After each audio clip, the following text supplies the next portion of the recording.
We've seen plenty of animated origin stories for huge companies like Apple and Disney, but what about Nintendo? How did they go from a small playing card company to a gaming juggernaut that has been around for over a century? Well, it's time to find out in this week's episode of Business in a Minute. The story of Nintendo can be traced back to 1889 when Fusajiro Yamauchi founded a company called Nintendo Koppai, which specialized in making and selling Hanafuda playing cards. Hana means flower in Japanese and Fuda means card, so together they form Hanafuda, which is actually a traditional Japanese card game similar to bridge and euchre. Now, at first glance, it doesn't seem like there's much crossover between a playing card company and a video game company, but it turns out there's more than meets the eye. You see, when Nintendo was first founded, playing cards were their primary source of income, but they also dabbled in other products like dice and board games. In fact, in the early 1900s, they even had a brief stint where they manufactured and sold Western playing cards and mahjong sets, which are tile-based games similar to Scrabble and Boggle. This actually led to them developing a machine that could automatically manufacture these tiles, which was their first foray into the world of electronics. From there, Nintendo would go on to make several other electronic devices, including an electric bicycle, an analog game console called the Color TV game, and even an early version of rock, paper, scissors that used infrared technology to detect which hand gesture you threw.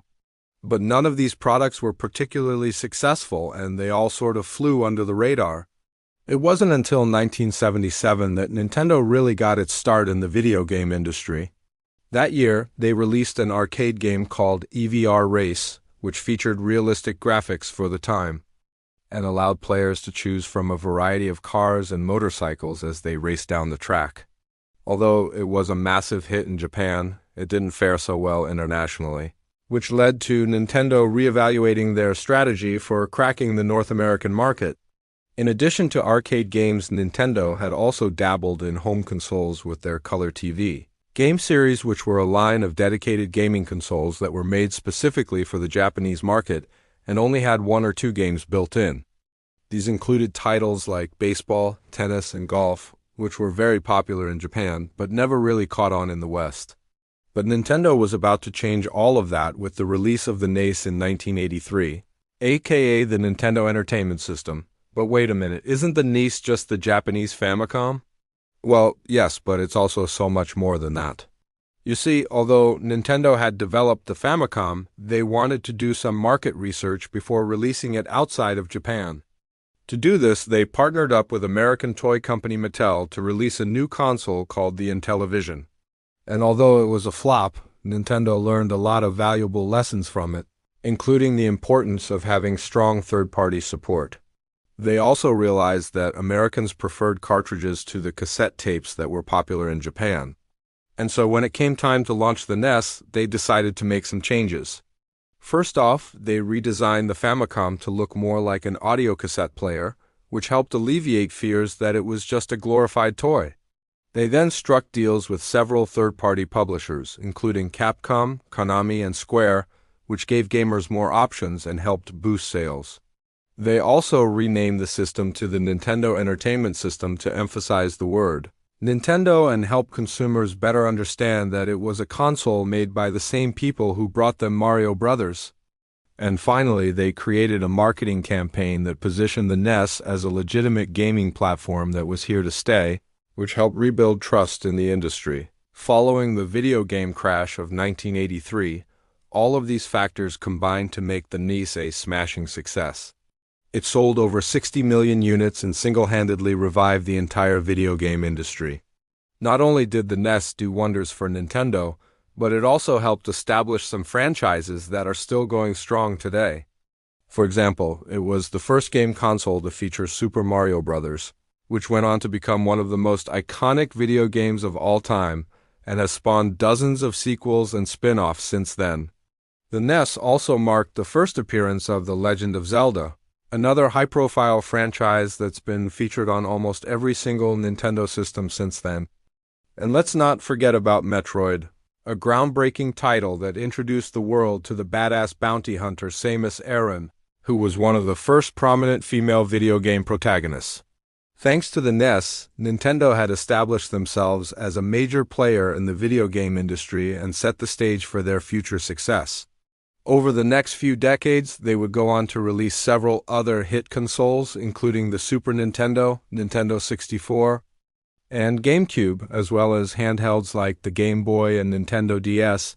Each of these systems brought new innovations to the table, like 3D graphics, motion controls, and dual screens, and each of them contributed to Nintendo's growing dominance in the industry. That was until 2001 when Sony released the PlayStation 2, which was the first console to ever sell 100 million units. At the time, Nintendo was heavily invested in the GameCube, which they believed would eventually overtake the PS2. However, as it turned out, gamers preferred the PS2's disc-based format over GameCube's cartridges.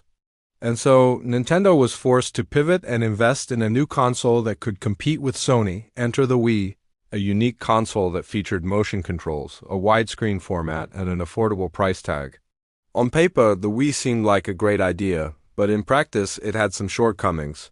For example, although the motion controls were initially a novelty, they quickly became a gimmick and third-party developers were reluctant to support the system.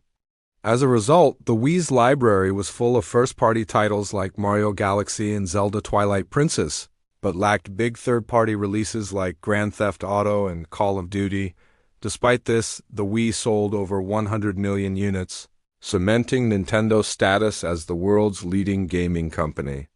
And yet, despite being the leader of the pack, Nintendo's dominance has been challenged more times than you can count.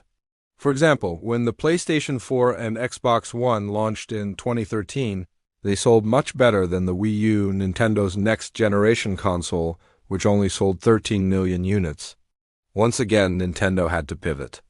And luckily they did so in style with the Nintendo Switch, a hybrid console that allows you to play both modern and retro games both on the go and at home. It's been nearly 6 years since the Switch launched, and it's safe to say that it's been a resounding success.